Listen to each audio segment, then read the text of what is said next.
Um, Yeah, so it's really good to see your face. But it's nice thanks so to much you too. for thank you. Thanks so much for doing this V Museum from the Ashes. I was very grateful to get your article.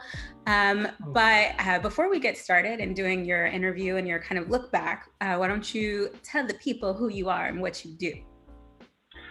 Hello, folks. My name is Carlos. I am an actor and a writer and a dancer and a singer and all this other stuff, but I am a performer all around. Yeah, that's my main art. Even though I dabble in other things, but my main focus is performing and writing. Awesome, So, awesome. So I'm going to jump right into it because I've been asking everybody kind of the same questions, and I'm always interested to hear the different takes that each artist has on these questions. So, what role do you think creatives play, and what responsibility do you think creatives have in the midst of crises like the pandemic and the protest atmosphere of 2020? I think that there's so many different voices, political, social, in your churches, and anywhere that you go, there's going to be uh, a speaker, a pastor. That I wouldn't say necessarily tell you how to think, but there's going to be one perspective. Same thing with any other social construct or social organization that you become part of. There's going to be one voice, and it's usually going to be the voice of the leader of that thing. And I think artists have a responsibility to represent the voice of the everyday person, the woman next door, the guy down the street, the cashier at the grocery store, your own experiences. And I think that that creates. Everybody always says, "Oh, I know I'm not the only one, so I should tell this." And I think at least from an actor's point of view and a writer's point of view, and even a songwriter and a singer, a very specific feeling, uh, situation, the nuances of life is is is the purpose. I'm sorry, I want to articulate this the best way I know how because I think that artists should be the voice for the people who don't have a voice and probably won't ever get a voice and probably won't, their story will never be heard, but it can be heard on the big screen and it can be seen on the big screen. It can be seen on stage. It can be heard through a song. Um, and that's the type of stuff that people relate to. All the extremes of different perspectives is more of to get them to kind of pull people in. But those little nuanced, living day to day type things and stuff like the pandemic being almost background noise to your actual day to day life. And although it is affecting you, it is not your main focus because you got, for at least for like Bobby who lives up the road, he has to worry about putting food on the table. He has to worry about keeping his kids fed, his family together. On top of the fact that there's a pandemic happening in the background, on top of the fact that there's this racial awakening that is happening in the background, and it is the artist's job to represent those people because those people are just as important as your pastor, as the president, as your senators, as your professors.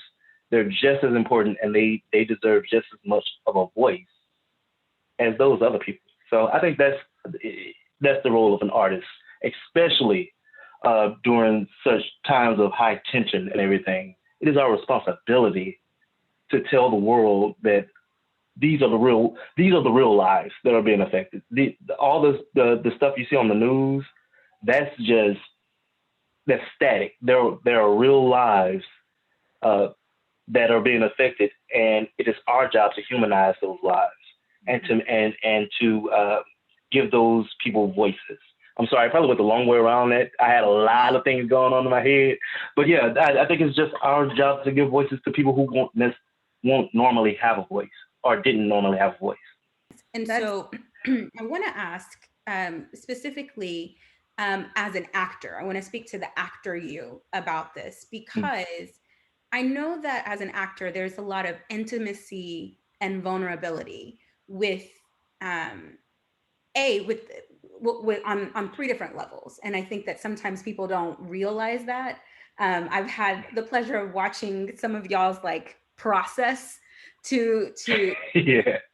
to stage. And so my take on it is that there is a lot of intimacy and vulnerability with respect to the actor and the character, with respect to the Hmm. actor and their cast, because casts become family really quickly. Yeah. And then with the cast or the individual actor and the audience. And so, my question to you, the Black actor you, that is dealing with some of these things that you're talking about, these sticky conversations, and honestly, this could even be applied to disagreements on how things have been handled with the pandemic. Specifically, again, as an actor who can't work and seeing people who maybe aren't doing the best that they can, which is impeding you from Yeah. work, right? On either of those fronts, what do you think that's going to be like for you getting back on the stage and having to act alongside these people or perform for these people? How do you think you're going to be able to manage? You know, when it comes to acting, it is a team sport, but I do it for me. I perform for me. I I can I will be able to perform for these crowds and these audiences and treat it as work that I enjoy, but work.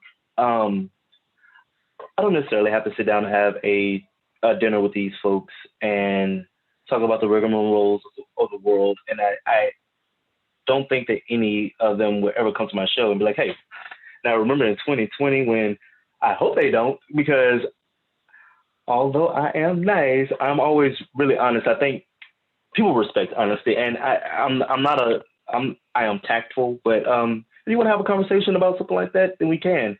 But in the background, when I know what they've done and said in during everything, and I have to come back and be around these people, it just it's a little harder to be vulnerable with those type of folks. And I know it will be. Um, and I don't want to say if I can avoid it, I will, because I think as an actor, you gotta leave yourself as open as possible to experience as much as possible, so you can use that later, and you can store it away and put it in the back pocket somewhere. Or It's not just you're mm, providing it, but it's also something that you take yourself. So I think that's interesting. I mhm, want to ask you a question very pointedly about your article that you wrote. mhm, Members of a Phoenix, you talked a lot about a lot of the things that we've talked about here. My question is, now that you're 6 months removed from that, and you look back yeah, on what you wrote and how you feel, I am interested in how like what that feels like to you. Now that you can look forward, and I've been saying to people, we've got a new administration, but we also have COVID vaccine. The mm, the daily protests are now in our rearview mirror, where it was like a daily protest for like months on end, it seemed like. yeah. So now that that's kind of in your rear view and that you're no longer sitting in that atmosphere, what does it feel like to sit right now in February and look back at that?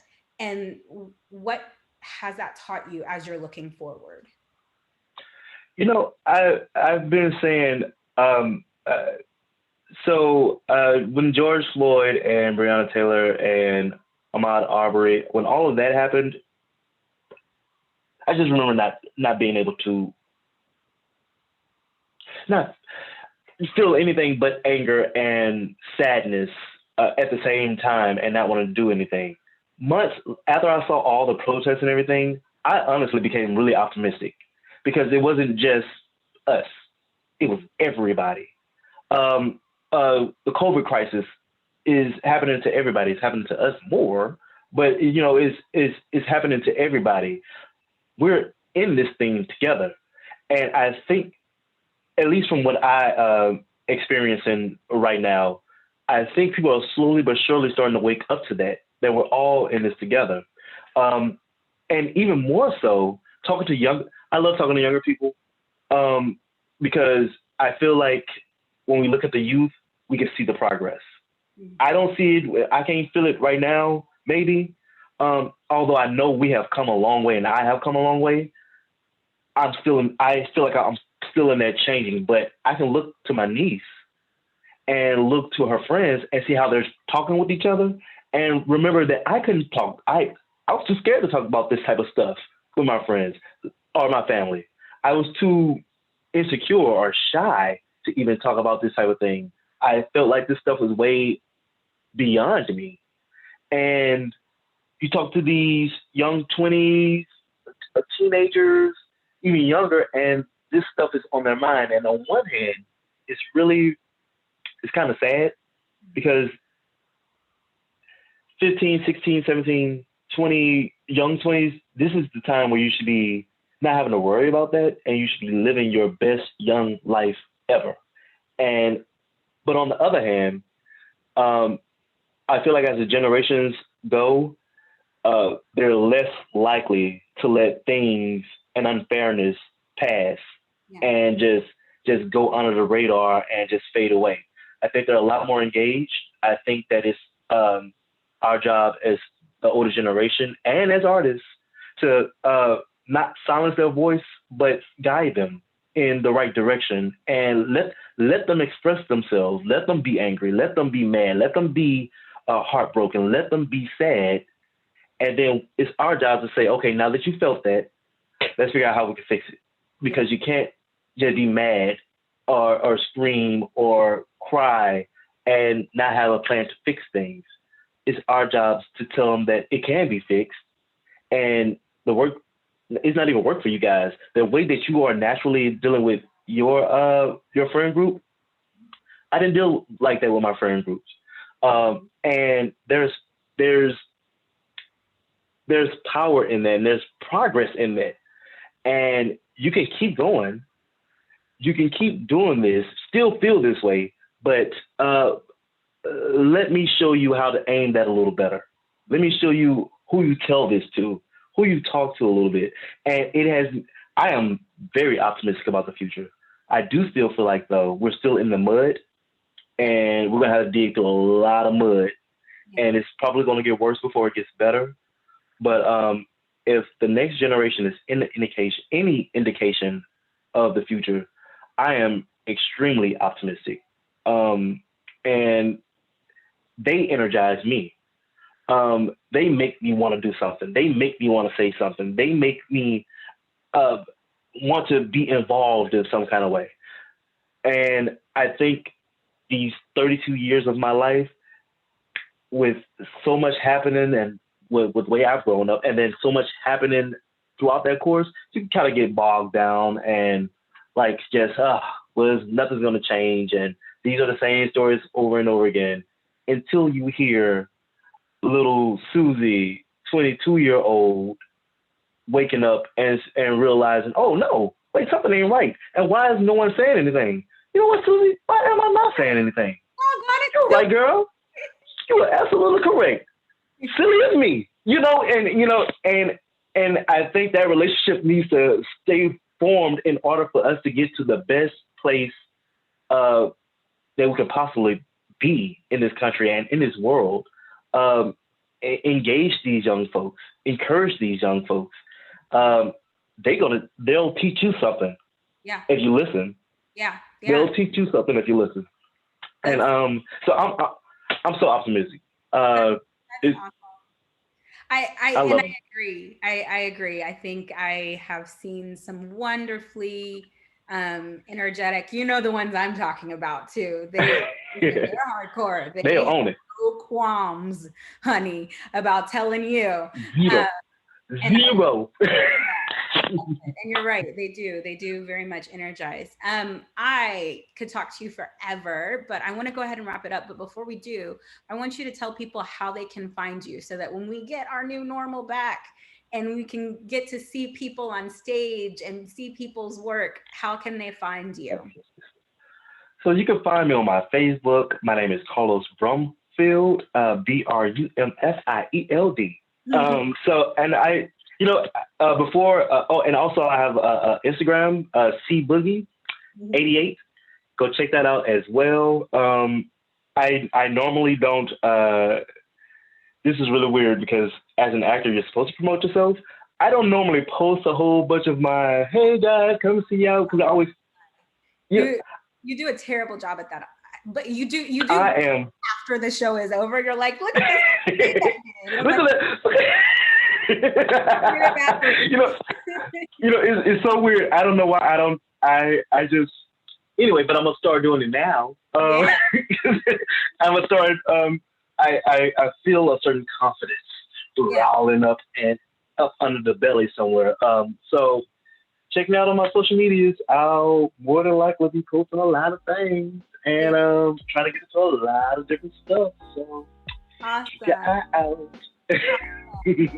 Well, you guys go back, and if you haven't read, go back and read Carlos's article. Thanks so much for listening to this wonderful interview. This has been awesome, and you gave so much information. And I can't wait. Like, I'm like energized by talking to each of you guys individually. It's the best. So, yeah. Thanks so much. You guys make sure you follow Carlos. Please.